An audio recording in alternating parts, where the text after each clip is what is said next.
Hello guys, in this video we are going to learn the concept of callback functions. Now what is a callback function? It's just a function passed as an argument to another function which is called back later.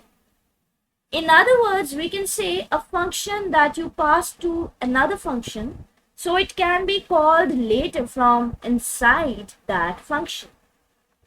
Now, what is the point of using this callback function in Node.js?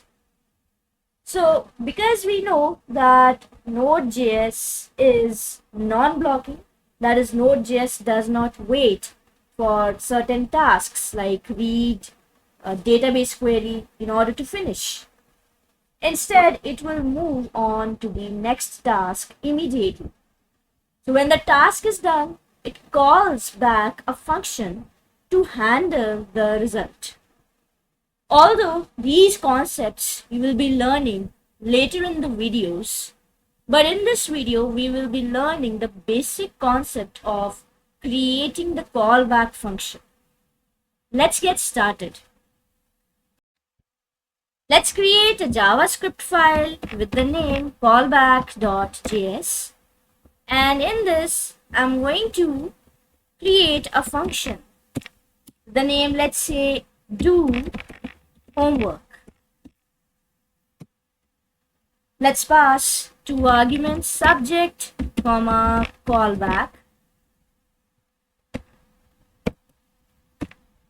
This function is supposed to print one line, that is, we will be printing starting my, then the name of the subject. I'm going to use template literal. We all know what is it.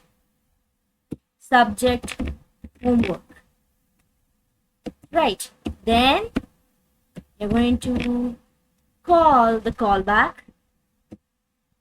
Now for the callback, we need a separate function. One value will be passed as the parameter value for the subject.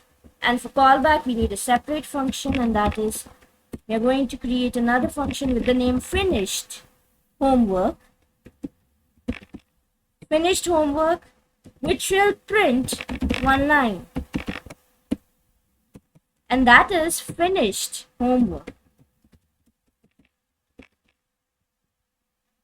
What exactly is the point? As we have already discussed in the start of the video, that a function which is called back later means after every kind of task has been done. So after finishing all the tasks, this callback will be called and it will print a line. Now after this, we have to call our actual function, that is do homework. You need to pass the values to these arguments.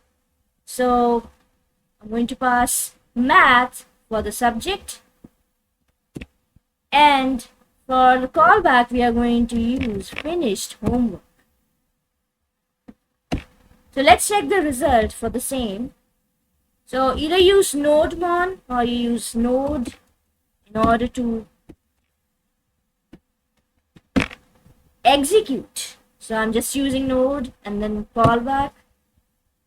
So that's it, starting my math homework, and finished homework is the actual part that we have discussed right now.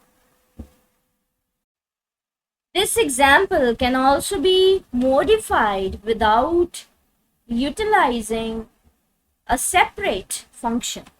So instead of using a finished homework, you can create a function, an anonymous function, console.log, just mention finished homework, right? So we can comment out this one. This is not required anymore. Node callback, you got the same result.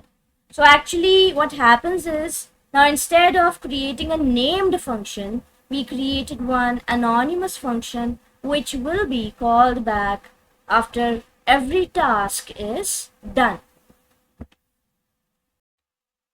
And instead of using an anonymous function, you can also use the arrow function.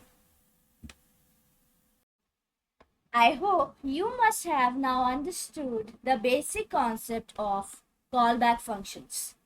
And this concept is going to be the foundation for our next concepts. See you in the next video.